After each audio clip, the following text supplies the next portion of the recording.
Alright, so I've already made a hypixel UHC guide before, but this is going to be slightly different.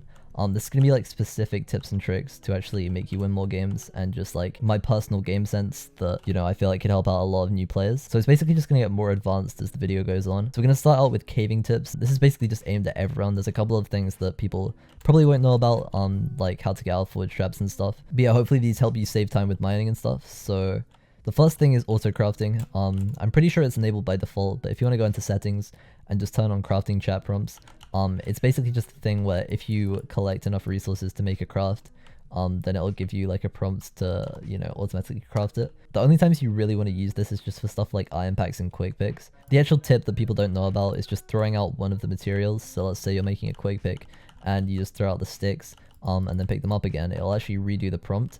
So you can actually just bring up the prompts as soon as you want it, and it'll just save you a ton of time while you're crafting. The next tip is something I call the surface faster thing. So in a lot of my videos, you'll see me do this thing where I place one block below me, break a block above me, and just keep doing that instead of breaking like 5 blocks and then placing 5 blocks. This is basically just because it's significantly quicker.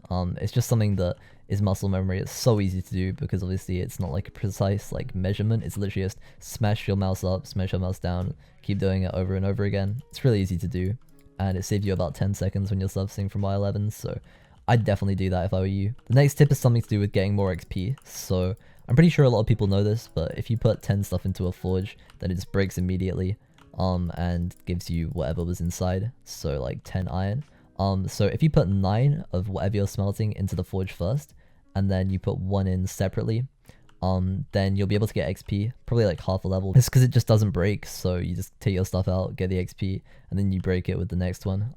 It's a really small tip, but obviously it'll get you a lot more XP. It's just a good way to make your mining faster. The next thing is something I doubt even good players will actually know how to do this, but it's to get out of forge traps. So a forge trap is basically where someone places the forge craft above your head, and it basically just blocks you from placing any blocks at all. And there's a way to get out of this now, so I don't know if it just got added, but basically, if you stand in the very center of the block, like around, like you just look at the floor, go to the center of the block, and then look up, you'll be able to break it. It has to be very precise, so I wouldn't recommend this one. There's another way that's way easier. But obviously, if the person's like about to obby trap you, then you might not have time for this. But yeah, if you just relog, you can break the block above your head. I didn't actually know this till recently, but it's a very simple way to stop losing UHC games, because this can happen before PvP and you'll have a ton of time to like get out and stuff and just mess around with relogging and stuff. And the final caving tip is obby trapping before PvP.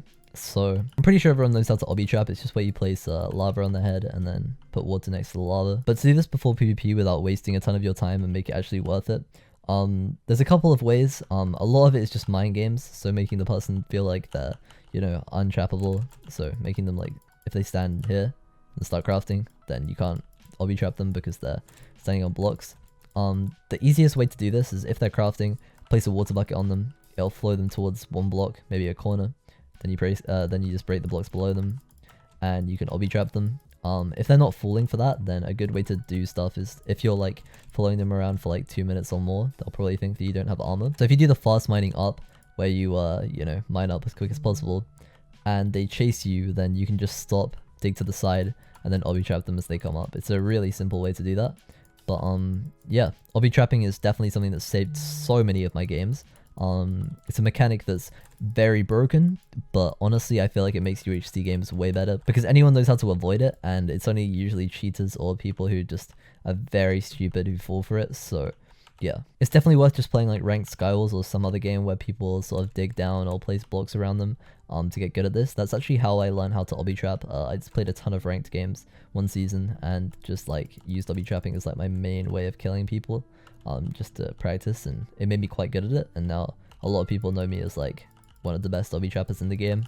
I don't know about that, but you know, I definitely hit a lot of them in my games, so yeah. Okay, so now we're moving on to low start tips. This is pretty much just aimed at new people, but honestly there are just so many new people like watching my videos and watching Wisp's videos and all of my friends' videos, asking so many questions. And I think the biggest one is honestly, why do you combine your fortune pickaxes, your philosopher's pickaxes? So I'll quickly explain that. Basically, fortune pickaxes, when they're at 0 durability, they don't actually get the fortune enchantment anymore. So when they're at that durability, you can either break a block of obsidian with them, but if you combine them, you can just use them as like a main pickaxe because it gets about 150 durability. So yeah, never use your last durability of your Philo if you have 2 unlocked.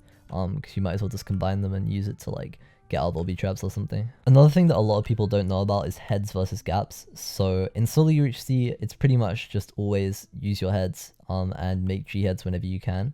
But in teams, when your third teammate is actually dead, it's actually not worth it anymore to make gaps. Technically it can be because some people like having absorption, but it genuinely isn't worth it. So yeah, if you actually think about it, when you're a team of 2 in teams or a solo, it's pretty much obvious that you just need to make gaps. But when you're a team of 2, you'll get 8 hearts of healing from the head, and then you'll get no absorption hearts. But then you can obviously make a gap instead, and that gives one person an extra 4 hearts, and then they get 2 hearts of absorption.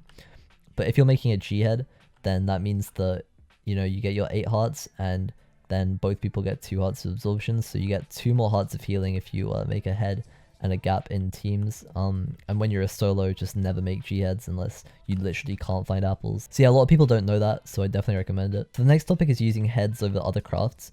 I don't really want to go too in depth on this one because this just completely depends on how many updates the game's had since this video. So I'm pretty sure Hypixel plan to buff P-blocks like a ton and make it so it's definitely worth making it over just keeping your head, or maybe like it's pretty much equal. So if they do buff P-boxes, then this could be irrelevant, but right now, unless you have 2 heads or more, never make any crafts. It's barely ever worth it unless you're on like 1 heart with a head, then that's when you want to make fate, but you pretty much just never want to make anything apart from just keeping your heads and making G heads. Just speed 2 for like 20 seconds or however long you get it when you're, you know, not prestige 2.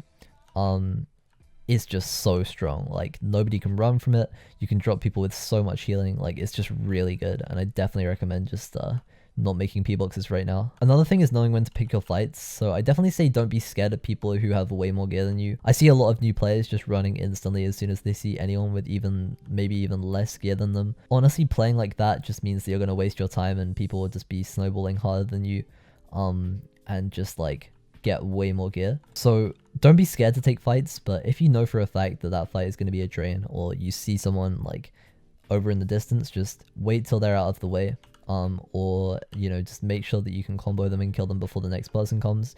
And honestly, this is all just like a sort of practice type thing. Like, this isn't something that you really consider at the time, you just do it naturally. So honestly, it's just about playing games. Like, when you're a low star, just don't expect to get that many wins unless you get super, super lucky. But as long as you're getting a couple of kills a game, then you're good to go. Just need to get some coins, and then you'll start getting your, like, Huntercraft and your Light Apple, and you'll be pretty much good to go from there on. And now the final topic is going to be PvP tips and how to play more aggro on people. So, as you can see, I made a really beautiful tree right here.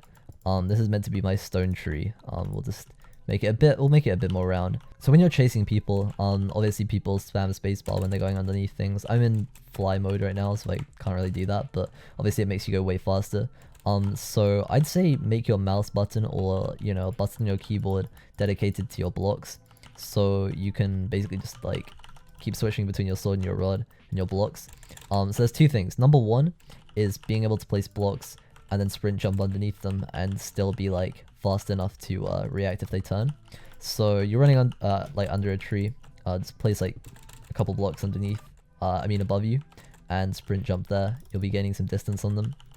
And the other thing is being able to respond when there's water and someone's like either like swimming in the water or placing blocks over the water. You want to keep chaining them, and this takes a lot of muscle memory to do. It's not hard, but definitely takes muscle memory to do it. So what you want to do... Oh, I actually got a guy here. Okay, I'm going to flood the area. If you can see, I'm staying up and like getting so many hits on him. So many more. And as you can see, I killed him. Okay, very fair fight. I had armor, but, you know, it's whatever. 2 other things. These are super simple PvP tips, but, you know, if you are new to the game, then you probably won't know about it. So, rod tricking is one. It's basically where you shoot out a rod and switch to your melee weapon in the same hit. So, you make sure the rod hits them first, and then switch to your melee weapon. And because they're, like, combined, for some reason it does some weird thing where it, like, does double damage. So, if someone's running after you, turn around, hit a rod, and hit your melee weapon at the same time, and you'll be good. We're gonna keep this guy in, though. Stay in. No leaving. Okay, we're gonna do a rod trick right here. Okay, that's a rod trick. Alright, this is a rod trick. Here we go. He's dead. See? As you can see, I hit him with my rod first, then switched to my melee weapon, and it killed him. And the final thing is tripping people up. So if someone's about like 3 blocks away from going to an edge, and you rod them, then they're most likely going to land right here, which will push them into the block, and then they'll have to do a complete stop, jump up, and then keep running. So if you just get your timing on that really nice, then you'll be able to kill people way easier and just drop them. So yeah, that's pretty much it. So that was technically my 20k special. For 30k I got a really cool video coming out for you guys. Obviously we're really far away from it, but you never know. So yeah, thank you guys for the support recently. Hopefully this video helped you out. If it did, then drop a like, and I'll see you all later. Peace.